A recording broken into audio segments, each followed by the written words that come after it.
బలపడుతోన్న జగన్పై మంత్రి లోకేష్ తీవ్ర అసహనం వ్యక్తం చేశారు. నిన్న కడప పర్యటనలో ఉన్న ఆయన ఏకంగా జగన్ను కడపకు పట్టిన క్యాన్సరు గెడ్డ అన్నారు. ఐ థింక్ ఫస్ట్ టైం అనుకుంటా ఆయన పోల్చడం. అలాగే ముఖ్యమంత్రి చంద్రబాబు నాయుడు నిన్న మరొక కార్యక్రమంలో మాట్లాడుతూ తెలంగాణలో మన జరిగిన పోక్సో కేసులో బయటకు వచ్చిన నిందితుడు 6గురిని దారుణంగా కిరాతకంగా హత్య చేసి తర్వాత వాడు కూడా చచ్చాడు అనుకోండి, ఈ ఆత్మహత్య చేసుకుని అతనితో పోల్చారు. అంటే ఆ సైకో క్రిమినల్కు ఉన్న లక్షణాలు జగన్మోహన్ రెడ్డికి ఉన్నాయి.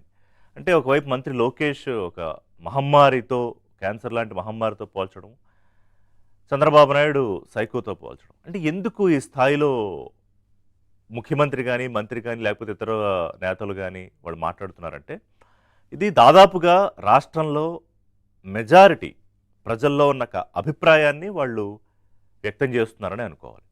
కానీ ఎందుకు ఒక పార్టీకి అధినేత, వైఎస్ఆర్సీపీ అనే పార్టీకి అధినేత, మాజీ ముఖ్యమంత్రి, 5 ఏళ్ల పాటు ఆయన రాష్ట్రంలో పరిపాలించాడు, ఎందుకు ఈ స్థాయిలో ఆయన మీద విమర్శలు చేయాల్సి వస్తుందంటే, అంటే ఆ 5 ఏళ్ల పాటు జరిగిన పరిపాలనకు సంబంధించి అసలు పరిపాలన అంటూ ఏం లేదు అక్కడ.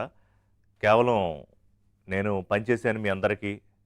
మీకు ఒకసారి ప్రశాంత్ కిషోర్ చెప్పాడు గుర్తుంటే కనుక, అతను ఒక రాజులాగా బిహేవ్ చేశాడు, నేను ఇస్తాను మీరు తీసుకోండి, మళ్ళీ నాకు చచ్చిన టోట్లేయండి అని. అది ప్రజలకు నచ్చలేదు, చీకొట్టారు అని. కానీ ఆయన పంథం మార్చుకోలేదు. ఈ రోజుకి కూడా తనకి చంద్రబాబు నాయుడు మీదో, లోకేష్ మీదో, లేకపోతే తెలుగుదేశం పార్టీ మీదో ఉన్న ఒక వైరుధ్యం అంటే పాజిటివ్ వర్డు, ఒక వైషమ్యం, ద్వేషం, వీటిని పట్టుకుని రాష్ట్రానికి అన్యాయం జరుగుతోంది, నష్టం జరుగుతోంది అనే విషయాన్ని కూడా పట్టించుకోవట్లేదు జగన్మోహన్ రెడ్డి. లేదా తెలిసినా చేస్తున్నారు అనుకోవాలి. ఎందుకంటే సపోజ్ ఇప్పుడు మొన్న ఆయన మత్స్యకారుల కార్యక్రమానికి అక్కడికి వెళ్ళారు, వాళ్ళని పరామర్శించడానికి, బోర్డు తిరగబడిపోయి చనిపోయిన వాళ్ళని. అక్కడికి వెళ్ళి ఆయన వాళ్ళని ఏదో రకంగా రెచ్చగొట్టేలాగా, ఇప్పటికే అక్కడ ప్రభుత్వం కాంపెన్సేషన్ ప్రకటించింది, వాళ్ళ కుటుంబాలను ఆదుకుంటామని చెప్పింది. సో జగన్మోహన్ రెడ్డి అధికారంలో ఉన్నప్పుడు దాదాపు 250 నుంచి 300 మంది మత్స్యకారులు ఇలాంటి ప్రమాదాల్లో చనిపోతే కనీసం పరామర్శించలేదు, కాంపెన్సేషన్ వదిలేసేయండి, పరామర్శ కూడా చేయలేదు. అలాంటిది ఇప్పుడు వెళ్ళి ప్రభుత్వం మీద బురద జల్లే కార్యక్రమం ఒకటి. తర్వాత నిన్న భీమవరం ఆక్వా రైతుల విషయంలో వెళ్ళారు.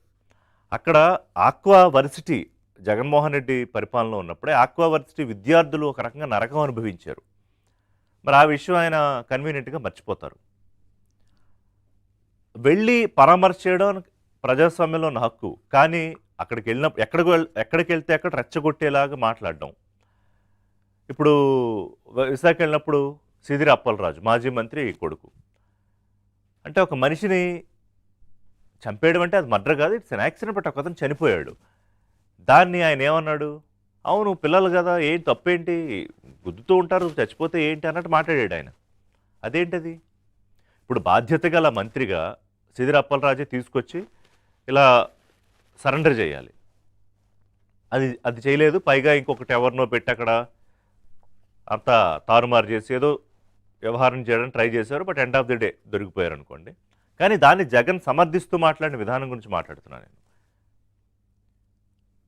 అలాగే ఇంకొక అంశంలోకి వస్తే, నిన్న భీమవరం విషయంలోకి వస్తే, ఈయన ఎక్కడికి వెళ్ళినా ప్రధానంగా ఉండేది అది ఏమిటి, చావు పరామర్శ అయినా ఇంకోటైనా మస్ట్గా ఉండాల్సింది ఏంటంటే ర్యాలీలు.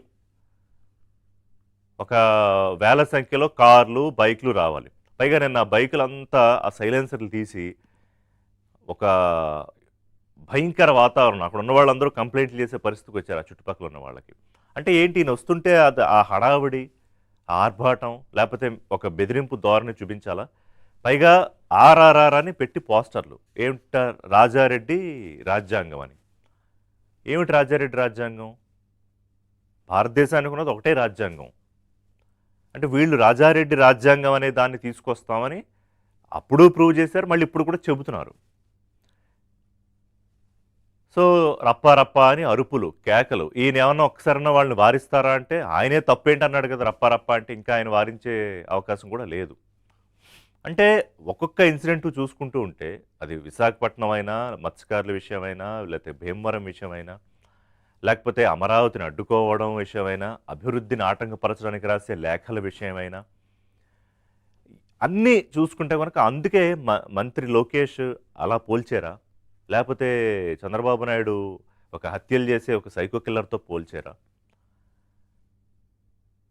మరి అది జగన్మోహన్ రెడ్డి కానీ, ఆయన పార్టీలో ఉన్నవాళ్ళు కానీ, లేకపోతే ఆ పార్టీని అభిమానించేవాళ్ళు కానీ, ఆయనకు ఓట్లేసిన వాళ్ళు కానీ, ఈ విషయాలన్నీ అసలు వాళ్ళకి పట్టించుకుంటున్నారా? పట్టించుకోవట్లేదా?